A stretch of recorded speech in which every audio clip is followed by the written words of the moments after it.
Welcome into a off-season edition of the Undercovers podcast. We've been on a little bit of a hiatus, going live at least, as we'll be back as soon as, let's say, early March, maybe the middle of the March, going back to live where there's going to be a lot more news coming in on the fronts of the Buffalo Bills and the NFL for us to get to. So today I really wanted to get into kind of how the offseason of the Bills has been going as the NFL heads into the NFL Combine. Both Beane and McDermott spoke to the media on Tuesday and Wednesday. We'll dive into different aspects of what they said.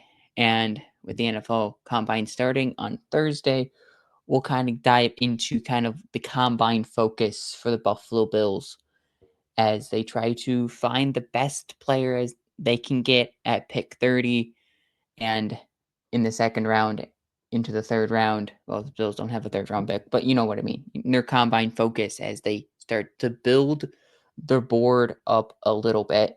And we'll start with the biggest news coming out of coming out of Wednesday afternoon, which was the Khalil Shakir extension.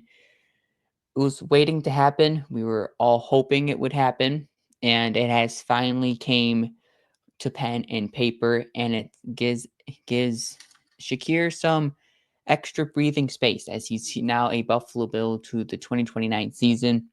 The Shakir extension is 4 years, 62 million. Sorry, 4 years, 60.2 million with 30 million guaranteed. Gives Shakir about 15 million per year and $18 million up front in his first year. So he get his first year cap hit, believe it'd be 2026. His first year, his cap hit would be $18 million. That gives the Bills plenty of space in 2025 to do most of their moves, more extensions to come as the Bills sit now at $4 million over the cap.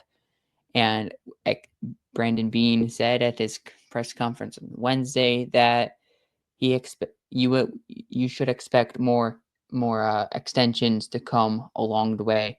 You would probably think Terrell Bernard and Christian Benford are among the notable extensions that could come for the Buffalo Bills. But back to the Shakir extension. This is probably the best deal Brandon Beane has done in a long time. Probably go back to the Josh Allen extension and how he has been able to push money down the line with Josh Allen but keep it at a reasonable budget, because we all know Josh Allen is one of the more underpaid quarterbacks in the NFL, even though he's making a lot of money. Josh Allen and Brandon Beane says, let's work this out. Let's not worry about the cap as much or how much I'm getting paid, because I know that the Bills is the main focus. And the Bills wide receiver 1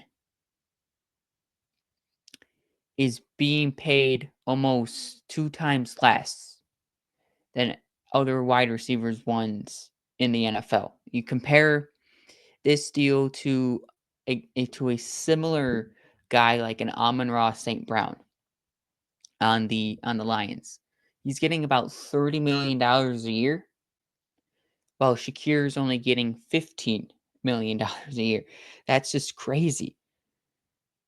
But that also comes with Beane knows that Beane knows that Shakir isn't a true wide receiver 1. And that speaks for itself in $15 million a year. If the Bills and Beane thought Shakir was a true number 1, you would probably think the deal was closer to 25 million, while this deal is only 15.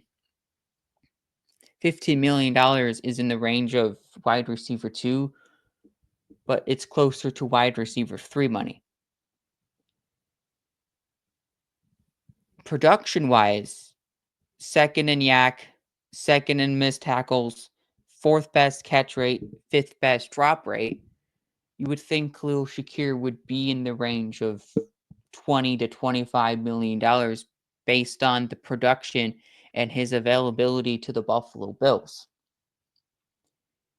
Shakir in most teams is their wide receiver 2 or their wide receiver 3, complemented with a really good wide receiver run to round out the wide receiver room.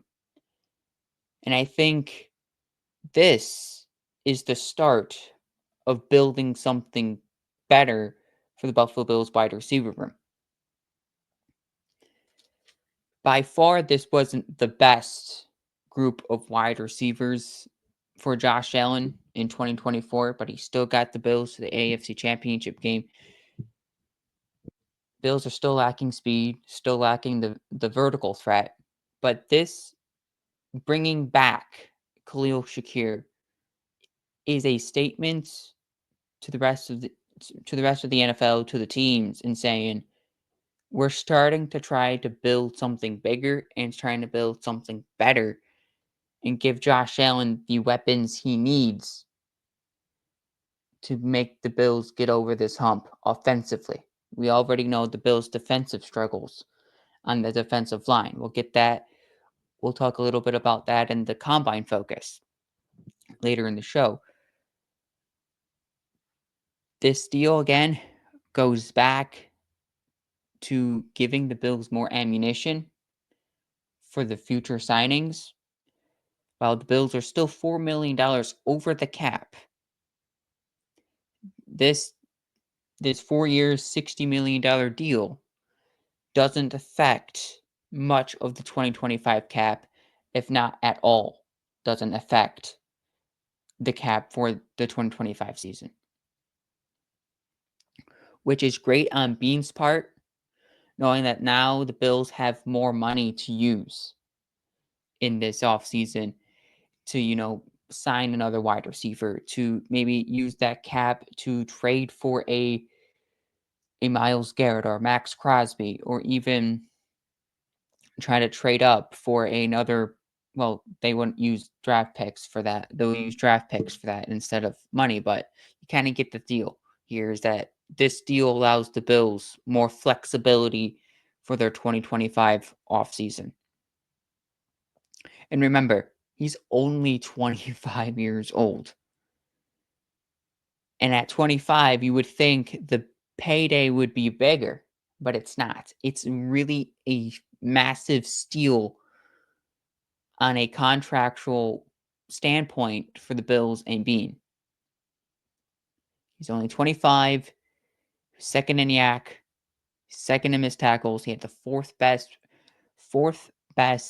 catch rate at 78.3%. Just think about that. He's only 25. And the impact that he made in 2024, that numbers wise will just continue to increase. He's probably on path for 1,000-yard receiving year in 2025. Maybe 1,200 in 2026. And he's getting about $15 million a year with that. It's insane. It's great.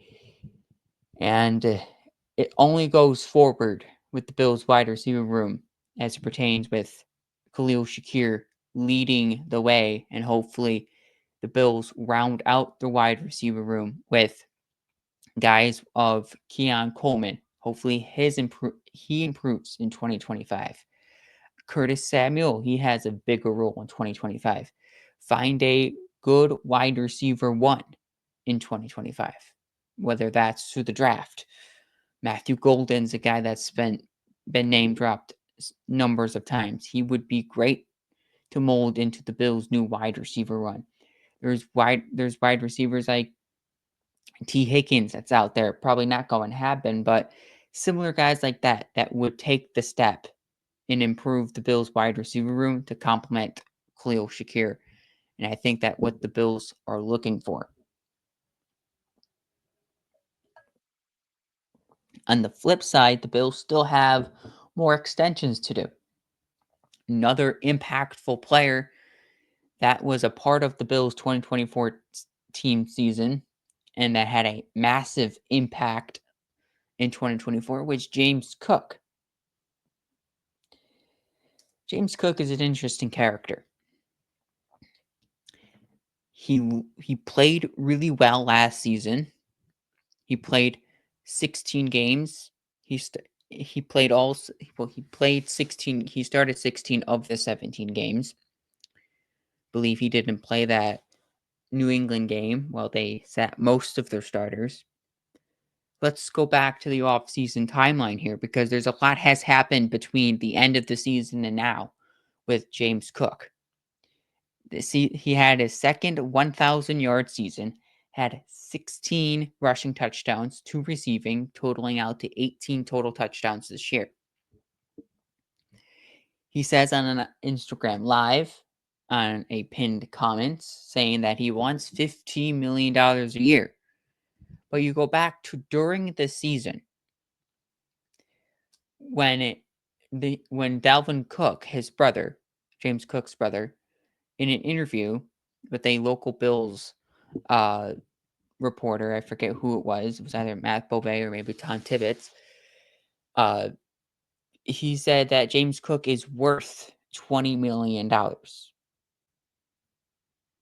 a lot of money that Dalvin Cook is asking for James Cook to get, and that's a lot of money that James Cook is asking to get.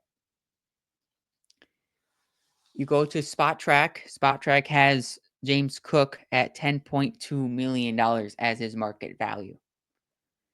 As a market value, that's a really good price for James Cook.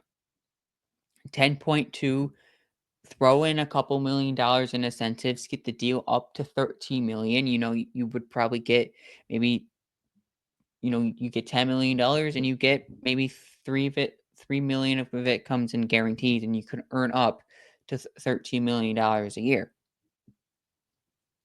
Well, that's kind of out the window at this point, where Beane basically said today on Wednesday that the Bills and Cook are kind of far apart, saying just because we might not be on the same page doesn't mean we won't be down the line. So this is telling me James Cook is sticking to a market value of $15 to $20 million, and he hasn't come down just yet. And the Bills are probably in the range of $10 to $13 million with incentives.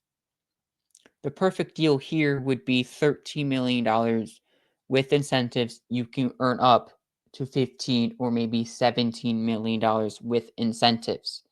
And I think that's a perfect middle ground for James Cook and the Buffalo Bills moving forward.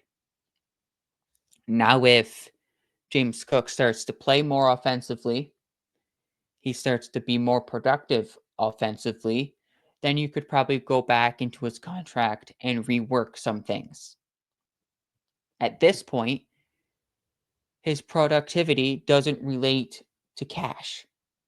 He's only on the field 48% of the time in 2024, and that's a dip from 2023 where he was on the field for 53% of the play, 55% of the plays. If you're not on the football field, why should the Bills play you more? You're only on the field for 48% of the snaps. That means you're not playing the 2-minute drill. Why you're not playing the 2-minute drill, the 3-minute drill? Because you can't pass protect. The Bills don't need to pay you $15 million a year because you're not on the field to earn your $15 million a year.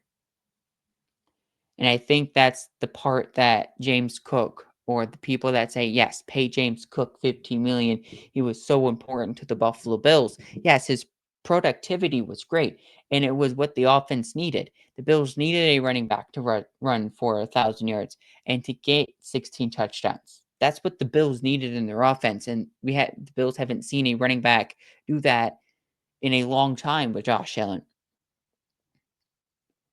But if you're not on the field in the important moments of the game, you go back to the AFC Championship game where he wasn't on the field for the final 2-3 minutes of that game, and that final possession for the Buffalo Bills. Why should the Bills pay you $15 to $20 million a season if you're not going to be on the field in the biggest moments. And that's my issue with this, with 15 to $20 million as your market value range, is I'm not paying a running back that can't be on the field in the biggest moments of the game. And they have to revert to Ty Johnson, who can pass protect and give the Bills more of a running back that can go out and pass catch than James Cook. Not saying James Cook isn't bad to bring back. I think James Cook would be a massive guy to bring back for the Buffalo Bills, and I think the Bills need to bring back James Cook, but not at the price he's asking. He's asking right now. If it comes down, yes. If he continues to stay at 15 to $20 million as we get closer and closer to the season, well, I think the trade talks will start to pick up just a little bit, because I don't think the Bills would bring back James Cook if he's still just stuck at $15 million a year, because I don't think the Bills think that, as it pertains to Brandon Beane in his press conference on Wednesday, that the Bills and James Cook are not really close to each other in terms of money. We'll see. Maybe this turns around in June, around OTAs, and well, that would be May. OTAs around in May, mini camps in June, and hopefully by training camp we have a more clear picture of a James Cook extension. I think this is an off season where this one drags out a little bit because of kind of the people that are involved in this. It's James Cook and his brother Dalvin Cook and the Buffalo Bills. So there's kind of three different parties here, because if you look at this, James Cook knows his brother Dalvin knows the running back market. And I think James Cook knows the running back market as it's not very money forgiving. There's not a lot of money to get as a running back right now, because not a lot of teams are willing to pay the running back big money. And that could be the reason why James Cook is kind of holding out, because he kind of feels like resetting the running back market will help him down the line and other running backs down the line. But if you look at the running back market, the guy that's the highest paid right now is Christian McCaffrey, and he can barely get onto the football field. He couldn't really do it in 2024. He was injured for most of the season. And the guy that was underneath him, Saquon Barkley, who just won the Super Bowl with the Philadelphia Eagles, he was only getting paid $12.2 million, $12.5 million in 2024. And he rushed for 2,000 yards. So you tell me that a 2,000-yard rusher who's getting $12.5 million a year shouldn't get more money? Oh, he should. He definitely should get more money, Saquon.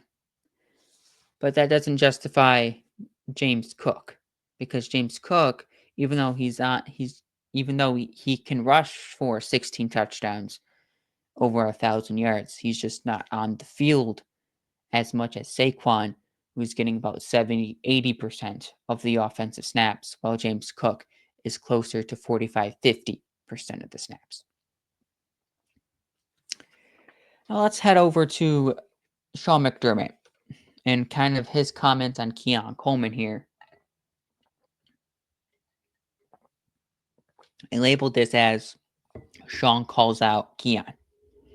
And it was kind of a call out during his Tuesday press conference.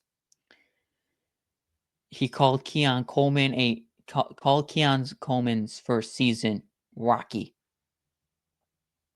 Basically pointed that it seemed that Keon Coleman's mentality heading from college to the NFL wasn't the greatest.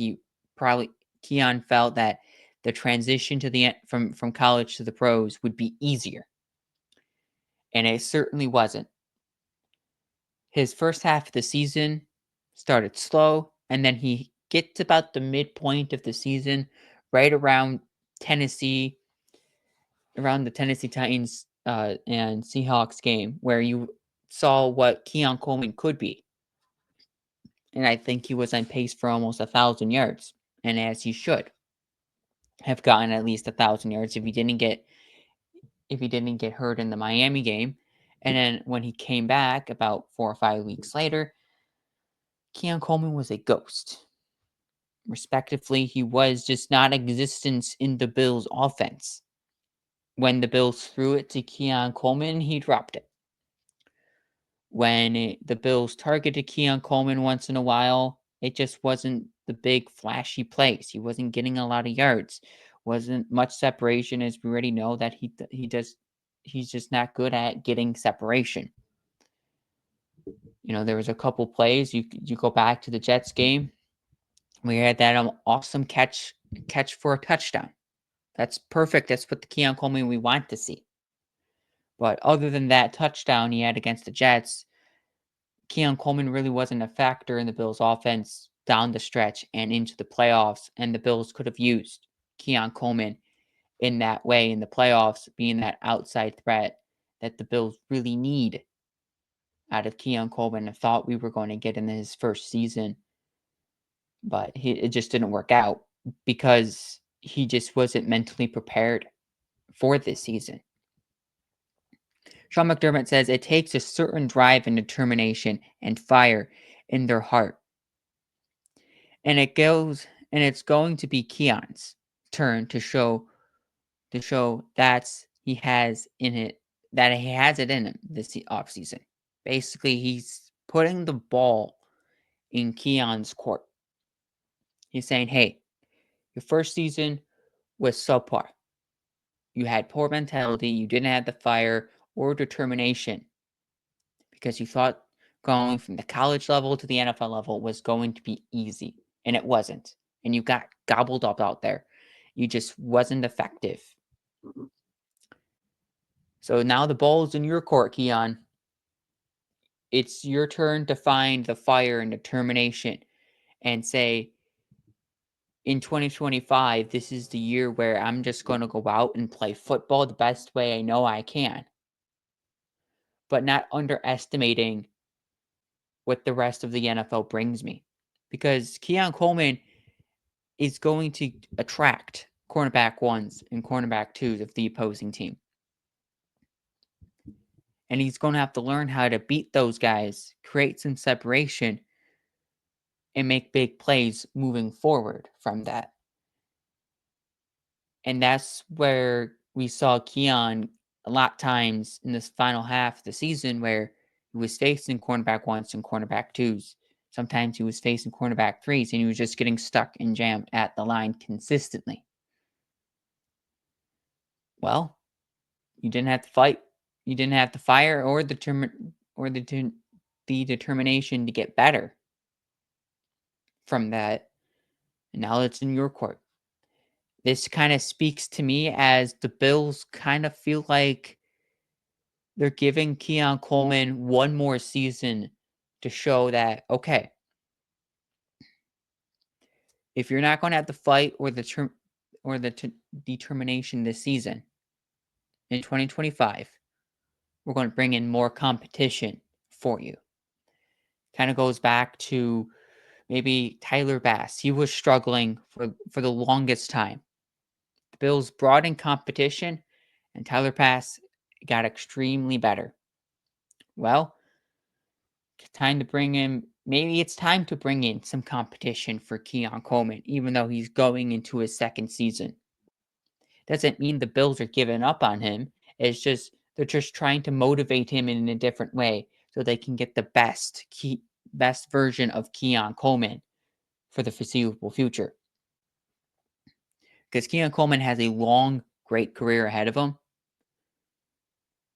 If he doesn't find that fire or determination, he's just going to end up being kind of this shelf piece for the Bills, where you right now are maybe fringe wide receiver 3, but you might end up being wide receiver 4 at some point because you're just not involved in the offense as some of these other guys are, because your production is low, your motivation is low, why should the Bills put you out there against top competition if you're just not going to show the Bills that you're willing to do so? And I feel like this offseason, he will do that, and he will get better, and he will learn from that, and we will see a different Keon Coleman in 2025.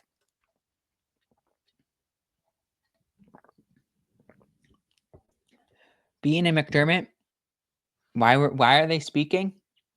From the last time we heard them, they were at the NFL Combine, and this is where we're gonna ended this part of the show here as we get closer to the end of this bite-sized episode here. Bite-sized recorded episode is kind of the focus now of the weekend of the NFL Combine and kind of where the Bills are mentally right now heading into the combine and kind of their focus as they try to get the Bills better. The Bills' top two needs right now is defensive line and wide receivers.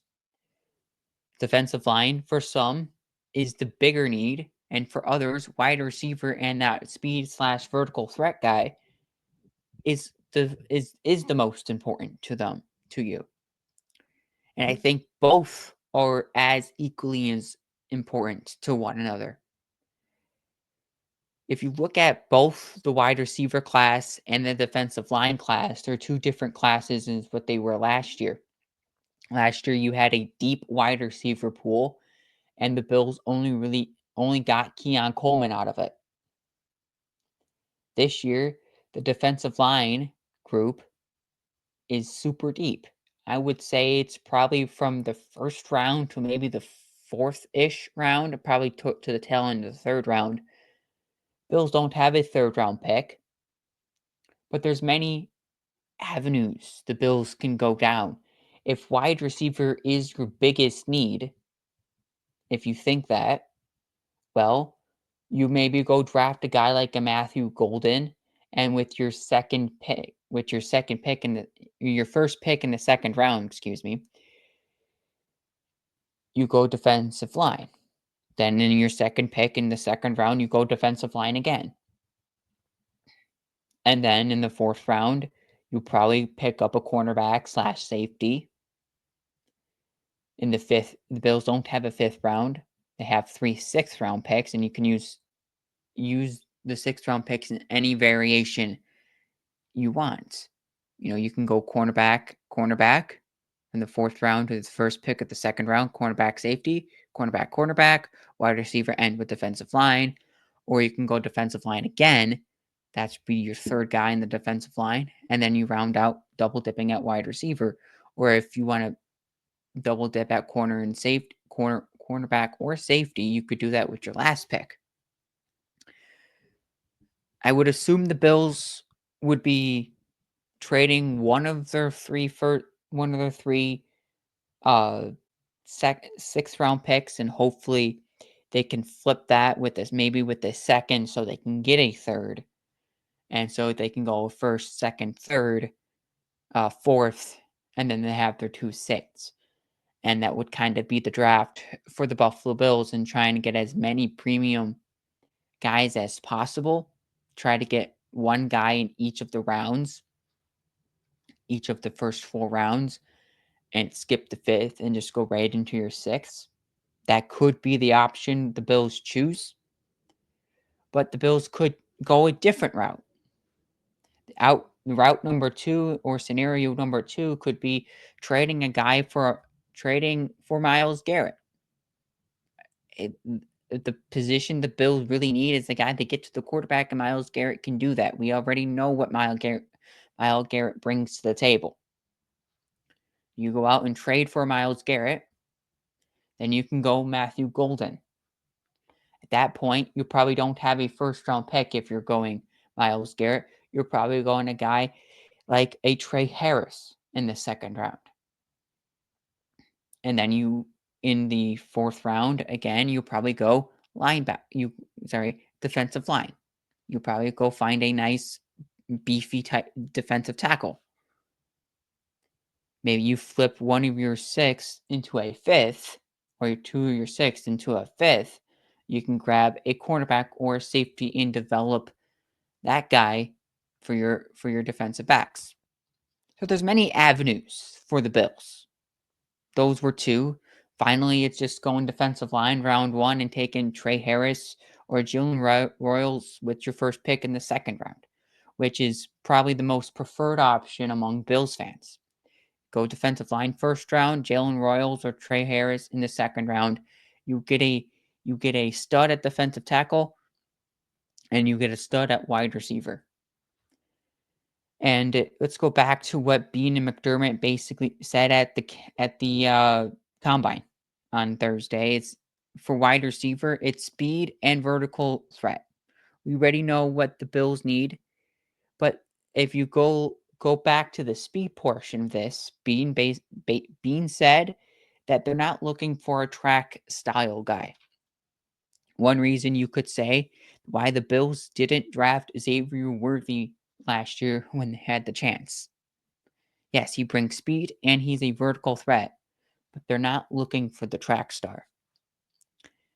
So, three players in the combine that would fit speed, not track star, but vertical threat would be one, Matthew Golden. He was one of the best wide receivers for Texas this year. I mean, he led the Longhorns in receiving yards, 987, and touchdowns with 9. He started all 16 games for Texas this season, which is important.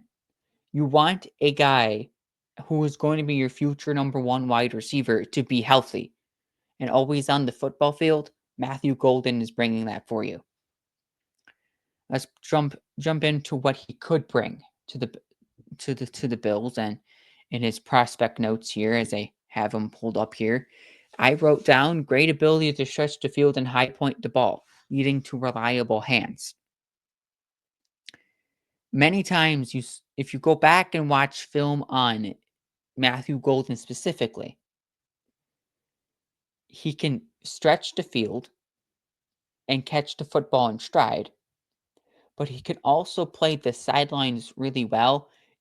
Josh Allen can just throw it up there, or in this case, Quinn Ewers would just throw it up there, and Matthew Golden will come down with the catch. Arizona State, the game against Arizona State is probably the best watch for Matthew Golden. If you want to go back and watch tape, he makes a couple great sideline catches.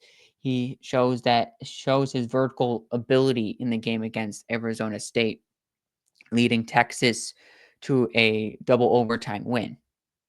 You go to another guy in Trey Harris. Trey Harris is 6'3", 210.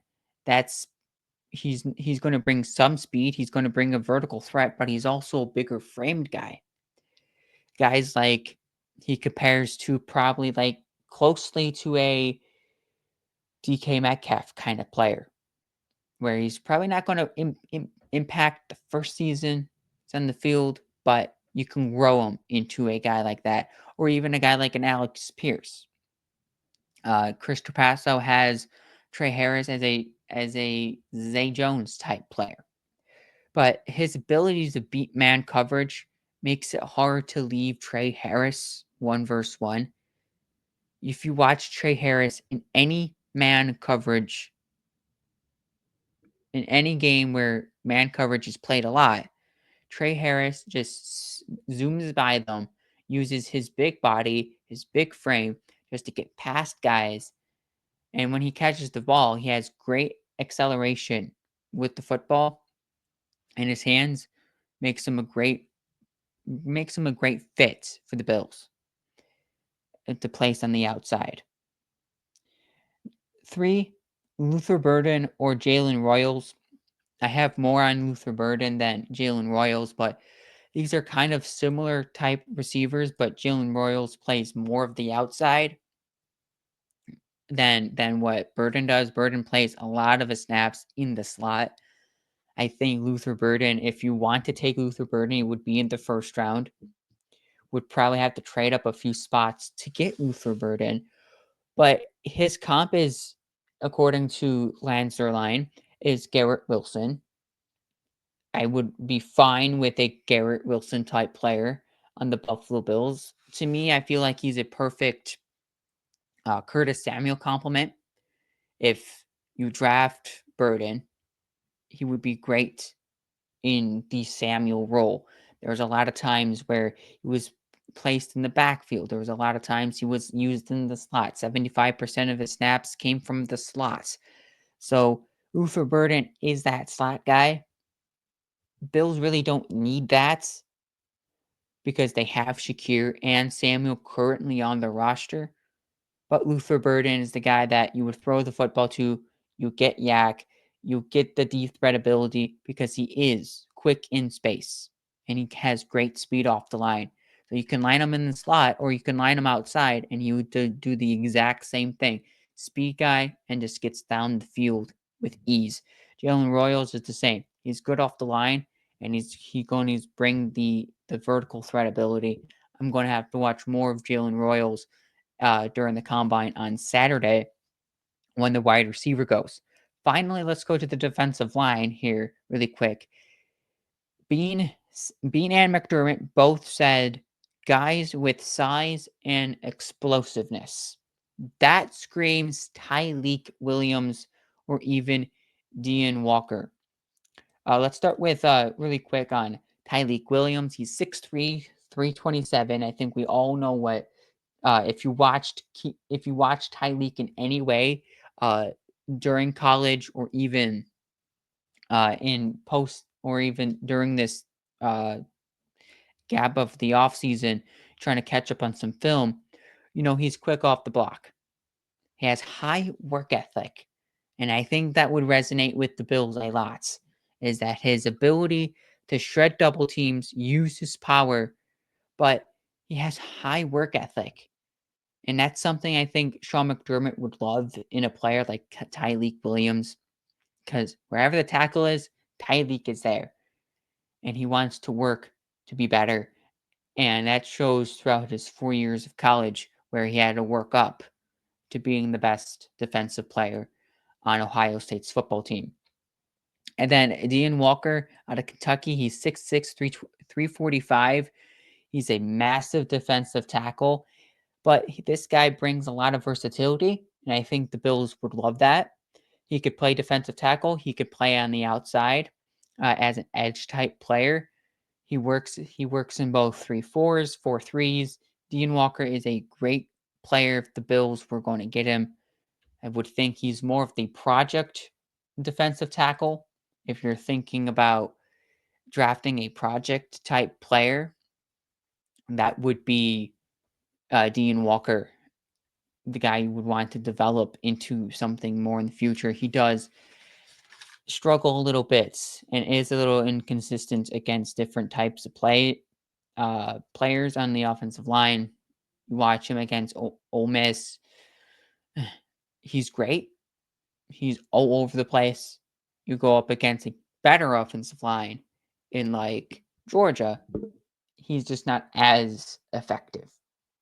And that's something the Bills will look long and hard on the defensive line is we need guys to get through the offensive line. Can you do it consistently? And we'll see where the Bills think of Dean Walker.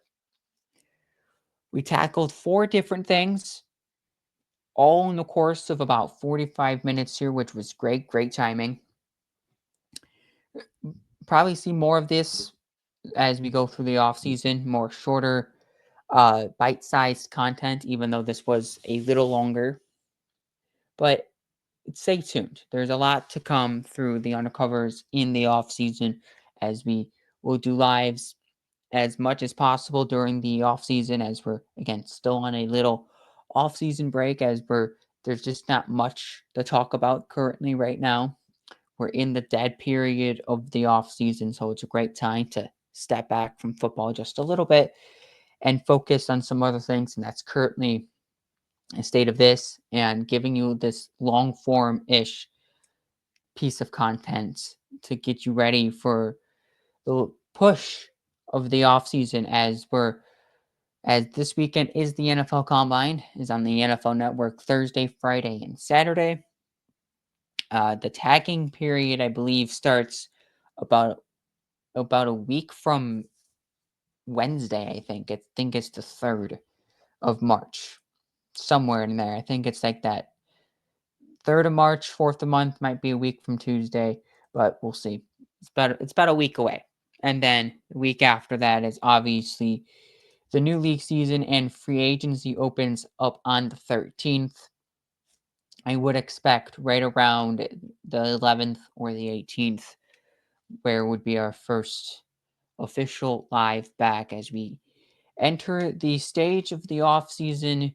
Lots of signings, a lot of news to come around the Buffalo Bills, as they also did extend Alec Anderson for another year and brought in several new coaches. In the next video, if they're in the next video, we'll get into some of that. We'll get in some of the combine things from the combine and the Bills' new coaching hires. And if there is another extension between now and the next video, we'll definitely cover that. So thanks for tuning in to a recorded edition of the Undercovers podcast. See you next time.